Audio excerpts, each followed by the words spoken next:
అదే మనం తేనెటీగలు అన్నప్పుడు ఒక రైతుకి మన వాడి పంట దిగుబడి అనేది ఇంపార్టెంట్.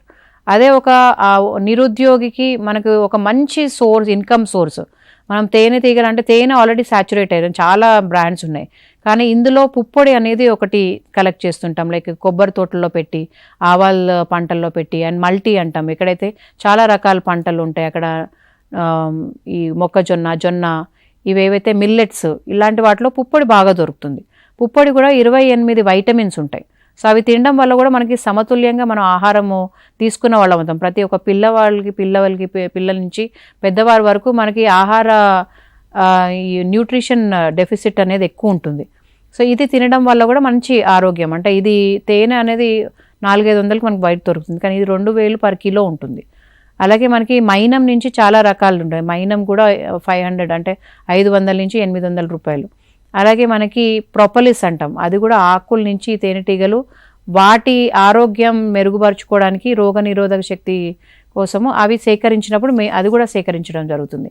అలాగే రాయల్ జెల్లీ అనేది ఒక మంచి ఉప ఉత్పత్తి. అది రాజాహారం, అది ఒక రాణి ఈగ ఆహారం.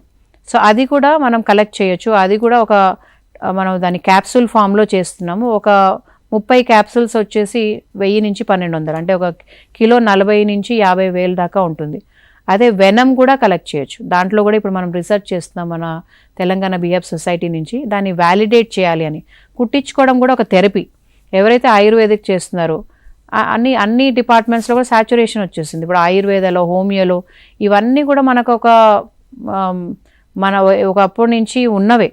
కానీ వీటిని ఎలా ఉపయోగించుకోవాలి అంటే, పెరాలసిస్ వచ్చి పడిపోయింది, చాలా తక్కువ ఖర్చుతోటి మనకి చాలా రకాల డిసీజెస్, అంటే మనకు ఉన్న రోగాల్ని మనము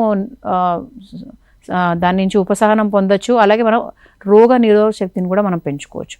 సో ఈ తేనెటీగలు పెట్టుకోవడం వల్ల అప్పుడప్పుడు మనం కుట్టినప్పుడు కూడా మనకి న్యాచురల్గానే మనకి ఇమ్యూన్ సిస్టమ్, అంటే మన రోగ నిరోధక శక్తి అనేది పెరుగుతుంది.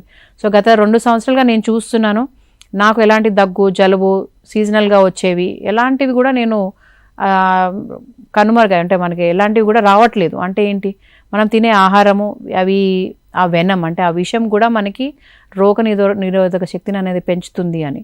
అండ్ అది కుట్టించుకోవడం వల్ల కూడా పార్కిన్సన్స్ డిసీజ్ అంటాము, ఆల్జైమర్స్ అంటాము, అంటే ఒక ఏజ్ వచ్చిన తర్వాత మతిమరుపు ఉంటుంది.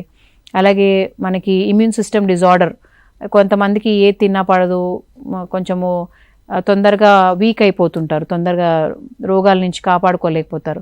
సో అట్లాంటివి అందరికీ, ఈవెన్ క్యాన్సర్ పేషెంట్స్కి వాళ్ళ కీమోథెరపీస్ అప్పుడు చాలా వీక్ అయిపోయి లెగలేని పరిస్థితుల్లో ఉంటుంటారు.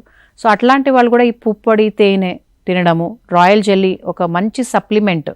అది మనం తినడం వల్ల, అంటే ఎలాగైతే ఒక రాణి ఈగ ప్రతిరోజు 500 నుంచి 2000 గుడ్లు పెడుతుంది, సో అలాంటి మంచి రాజాహారం. ఎందుకంటే ఆ వర్కర్ బీస్ అంటే కూలీ ఈగలు రాణి ఈగకి పెట్టే ఒక మంచి ఆహారం, అది కూడా మనం కలెక్ట్ చేస్తాము. దాన్ని మనం సేకరించడం వల్ల ఒక మంచి హెల్త్ సప్లిమెంట్. మనం ఏదో టాబ్లెట్స్ తినడం కంటే ఇది ప్రకృతి సిద్ధంగా మనం కలెక్ట్ చేస్తున్నాం కాబట్టి ఇది ఒక మంచి ఆహారం. సో ఇన్ని విధాలా కూడా ఒక నెలకి ఎక్కడికి అంటే 1 లక్ష నుంచి 2 లక్షలు కూడా మనం చేసే మార్కెటింగ్ బట్టి మనం ఒక మంచి ఉపాధి కల్పన ఈ తేనెటీగల వల్ల జరుగుతుంది. అండ్ మనం ప్రకృతికి మేలు చేసిన వాళ్ళం అవుతాం. ఎన్నో జాబ్స్ ఐటీలో ఉంటారు, పొద్దు నుంచి సాయంత్రం వరకు ఉండి అలసిపోయి, మాకు ఇది చాలా అలసిపోతున్నాము, మేము వేరే ఏదైనా చేయాలనుకుంటున్నాము అని చాలామంది ట్రైనింగ్ తీసుకొని చాలా ఓపెన్ ప్లేసెస్ ఉంటున్నాయి.